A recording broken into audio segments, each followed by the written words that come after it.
രാവിലെ തന്നെ സ്കൂളിൽ പോകുന്ന കുട്ടികളൊക്കെ ഉള്ള അമ്മമാരൊക്കെ ഉണ്ടല്ലോ. ഇതുപോലെ 2 കിഴങ്ങും ഒരു തക്കാളിയും വെച്ചിട്ട് ഒന്ന് കറി വെച്ച് നോക്കിക്കേ. 5 മിനിറ്റിനുള്ളിൽ അടിപൊളി കറിയായി കിട്ടുകയോ ചെയ്യും കേട്ടോ. അത് മാത്രമല്ല രാവിലെ ചപ്പാത്തിക്കും പുട്ടിനും അപ്പത്തിനും എടുക്കുകയും ചെയ്യാം. ഉച്ചയ്ക്ക് ചോറിനും എടുക്കാം കേട്ടോ.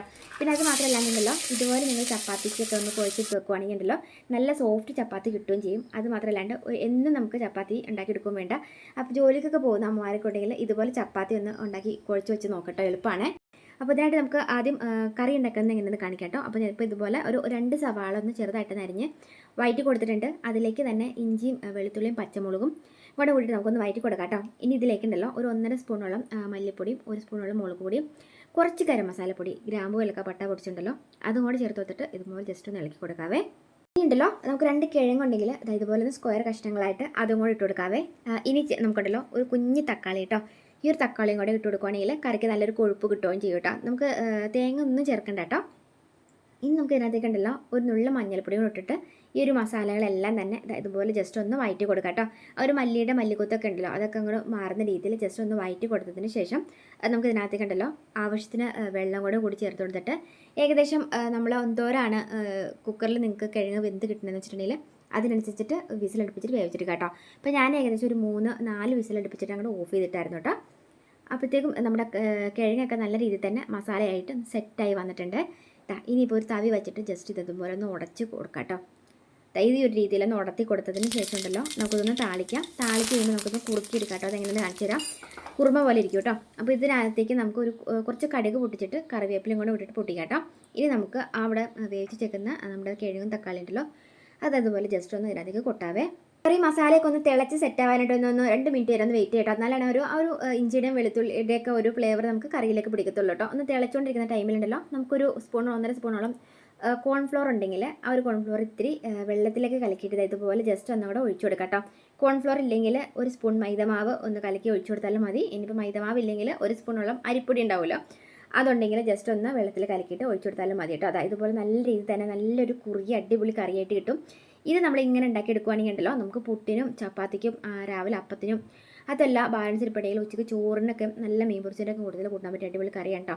ഇനി ഇതിൻ്റെ മുകളിൽ ഒരു ഇത്തിരി മസാലയും കൊണ്ട് തൂളിയിട്ട് നമുക്കത് ഇതുപോലെ എടുക്കുകയാണെങ്കിൽ ചപ്പാത്തിയുടെ ഒപ്പം ഒഴിച്ച് കഴിക്കാനായിട്ട് അടിപൊളിയാണ് കേട്ടോ. ഇനി നിങ്ങൾക്ക് ഇതുപോലെ ചപ്പാത്തിക്കൊക്കെ നിങ്ങൾ കുഴച്ച് ഈ ഒരു രീതിയിലാണ് വെക്കുന്നതെങ്കിൽ ഒരുപാട് ദിവസം ഫ്രിഡ്ജിൽ സൂക്ഷിക്കാനായിട്ട് പറ്റും. അതുമല്ല ഫ്രിഡ്ജിൽ ഇരിക്കുന്തോറും ഈ ഒരു മാവ് നല്ല സോഫ്റ്റ് ആയിട്ട് ഇരിക്കുകയും ചെയ്യും കേട്ടോ. ജോലിക്കൊക്കെ പോകുന്ന അമ്മമാർക്ക് ഇതുപോലെ ചപ്പാത്തി ബോൾസ് ആക്കി എടുത്ത് വെക്കുകയാണെങ്കിൽ എളുപ്പമാണ്. ജോലിക്ക് പോകുന്ന അമ്മമാർ തന്നെ ഇല്ല കേട്ടോ. സ്കൂളിലൊക്കെ പോകുന്ന കുട്ടികളൊക്കെ ഉള്ള വീട്ടിലൊക്കെ ആണെങ്കിൽ ബോൾസ് ഇങ്ങനെ ആക്കി എടുത്ത് വെച്ചോ ഫ്രിഡ്ജിലേക്ക് ആവശ്യത്തിന് എടുത്തിട്ട് ചുട്ടെടുത്താൽ മതി കേട്ടോ. അപ്പോൾ ഞാനിപ്പോൾ ഇതാ 2 കപ്പോളം ഗോതമ്പ് പൊടി എടുത്തിട്ടുണ്ട്. അതിൻ്റെ കൂട്ടത്തിലേക്ക് ഒരു നുള്ള ഉപ്പും കൂടി ചേർത്തിട്ട് പച്ചവെള്ളമാണ് എടുത്ത് വെച്ചേക്കുന്നത്. ചൂടുവെള്ളത്തിൻ്റെ ഒന്നും ആവശ്യമൊന്നുമില്ല. പച്ചവെള്ളം ഇതുപോലെ എടുത്തിട്ട് നന്നായിട്ട് മിക്സ് ചെയ്ത് ചപ്പാത്തിയുടെ പരുവത്തിൽ ഇതുപോലെ ഒന്ന് നമ്മൾ കുഴയ്ക്കുന്ന ആ ഒരു ഇതുപോലെ ഇരിക്കും നമ്മുടെ ആ ഒരു ചപ്പാത്തിക്ക് വരുന്ന സോഫ്റ്റ്നെസ് കേട്ടോ. അപ്പോൾ അത് നന്നായിട്ട് ഇടിച്ച് നല്ലൊരു സോഫ്റ്റ് ആക്കി എടുത്തതിന് ശേഷം ഉണ്ടല്ലോ ഇതുപോലെ കുഞ്ഞു ബോൾസ് ആക്കി ഇട്ട് കൊടുക്കാം. അപ്പോൾ നിങ്ങൾക്ക് എന്തോരം പൊടിക്കാണ് നിങ്ങൾ ഉണ്ടാക്കുന്നതെന്ന് വെച്ചിട്ടുണ്ടെങ്കിൽ അതിനനുസരിച്ച് നമുക്ക് ബോൾസ് കൂടുതൽ കിട്ടുമല്ലോ. അപ്പോൾ ഈ ഒരു ബോൾസുകൾ ഉണ്ടല്ലോ നിങ്ങളുണ്ടല്ലോ ഒരു ചെറിയൊരു എയർ ടൈറ്റ് ആയിട്ടുള്ള ഒരു പാത്രത്തിലേക്ക് ഇതുപോലെ ഇട്ട് വെക്കുകയാണെങ്കിൽ നമുക്ക് ആവശ്യത്തിനൊക്കെ രാവിലെയൊക്കെ ആണെങ്കിലും ഇപ്പോൾ രാത്രിയൊക്കെ ചപ്പാത്തി കഴിക്കുന്ന ആളുകളൊക്കെ ഉണ്ടെങ്കിൽ ഇതുപോലെ ബോൾസ് ആക്കി ഫ്രിഡ്ജിലേക്ക് വെക്കാം. അത് നമുക്ക് എടുക്കാൻ നേരത്ത് 1-2 ഒക്കെ എടുത്തിട്ട് വെളിയിലെടുത്ത് വെച്ചിട്ട് ഒന്ന് തണുപ്പാറിയതിന് ശേഷം ഇതുപോലെ ചപ്പാത്തി പലകൊക്കെ ഉണ്ടെങ്കിൽ അതിലേക്ക് നിങ്ങൾക്ക് പരത്താം. അതല്ലെങ്കിൽ പത്തിരി പ്രസം ഉണ്ടെങ്കിൽ ഇതിലേക്ക് നിങ്ങൾ പരത്തിയെടുക്കുകയാണെങ്കിൽ പരത്തിയെടുക്കാനായിട്ട് എളുപ്പമുണ്ടാവും കേട്ടോ. അപ്പോൾ ഈ ഒരു ഇത് നമുക്ക് ചുട്ടെടുത്തിട്ടുണ്ടെങ്കിലോ നല്ല സോഫ്റ്റ് ആയിട്ടിരിക്കുകയും ചെയ്യും. ഒറ്റ കോമണായിട്ട് പൊന്തി വരികയും ചെയ്യും കേട്ടോ. അതുപോലെ ഒരു മാവ് ഇരിക്കുന്നതോറും നല്ല പഞ്ഞി പോലെ സോഫ്റ്റ് ആയിട്ടിരിക്കുകയും ചെയ്യുവേ. അപ്പോൾ നമ്മൾ ചുടാൻ നേരത്തെ ചപ്പാത്തി ഇതുപോലെ ഫസ്റ്റ് നമ്മളൊന്ന് ചുട്ടെടുത്തിട്ട് പിന്നെ ഒന്നും കൂടെ തിരിച്ചിട്ടൊന്ന് ചൂടായി കഴിഞ്ഞപ്പോൾ ഒന്നും കൂടി മറിച്ചിട്ട് കൊടുത്തിട്ട് ഇതുപോലെ തവി വെച്ചിട്ട് ഇങ്ങനെ ഒന്ന് പ്രസ് ചെയ്ത് കൊടുത്താൽ മതി കേട്ടോ. അപ്പോൾ അതുപോലെ നല്ല രീതിയിൽ തന്നെ പൊന്തി വരും കേട്ടോ. അപ്പോൾ ചില ആളുകളൊക്കെ ഇങ്ങനെ ചപ്പാത്തി ചുടുമ്പം ഇങ്ങനെ ഉണങ്ങി പോകുന്നൊക്കെ പറഞ്ഞേക്കാം. പക്ഷേ ഇതുപോലെ നിങ്ങൾ അങ്ങോട്ടും ഇങ്ങോട്ടും തിരിച്ചിട്ടിട്ടൊന്ന് ഇതുപോലെ ഒന്ന് പ്രസ് ചെയ്ത് കൊടുത്തിട്ടുണ്ടെങ്കിൽ ചപ്പാത്തിക്കിടെ ഒരു ഇതുണ്ടല്ലോ നല്ല രീതിയിൽ തന്നെ പൊന്തി കിട്ടും കേട്ടോ. അപ്പോൾ ഇതുപോലെ നിങ്ങൾക്ക് ചുട്ടെടുക്കാനായിട്ട് എളുപ്പമാണ് കേട്ടോ. അപ്പോൾ ഈ ഒരു മാവ് നിങ്ങൾക്ക് ചപ്പാത്തിക്ക് മാത്രമല്ല അപ്പോൾ ഇതുപോലെ നിങ്ങൾ ഉണ്ട ഉരുട്ടിയെടുത്ത് വെക്കുകയാണെങ്കിൽ ഉണ്ടല്ലോ നമുക്ക് ഭൂരി ഉണ്ടാക്കിയെടുക്കാനായിട്ടും എളുപ്പമാണ് കേട്ടോ. ഇത്തിരി നമ്മൾ എണ്ണ തൂത്ത് കൊടുക്കുകയാണെങ്കിൽ ചപ്പാത്തിക്ക് നല്ല സോഫ്റ്റ്നെസ്സും ടേസ്റ്റും കൂടുതൽ കിട്ടുമേ.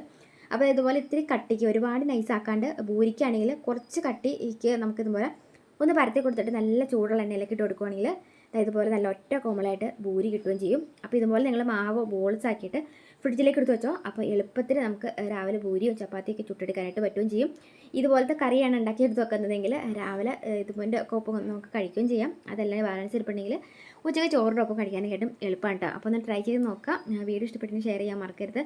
ഇത് നമ്മുടെ ചാനൽ ഫോളോ ചെയ്ത ഫ്രണ്ട്സിലേക്കാണ് വീഡിയോസ് കാണുന്നതെങ്കിൽ ഒന്ന് ഫോളോ ചെയ്തേക്ക് മറക്കില്ല കേട്ടോ. അപ്പോൾ നല്ലൊരു കാണാവേ.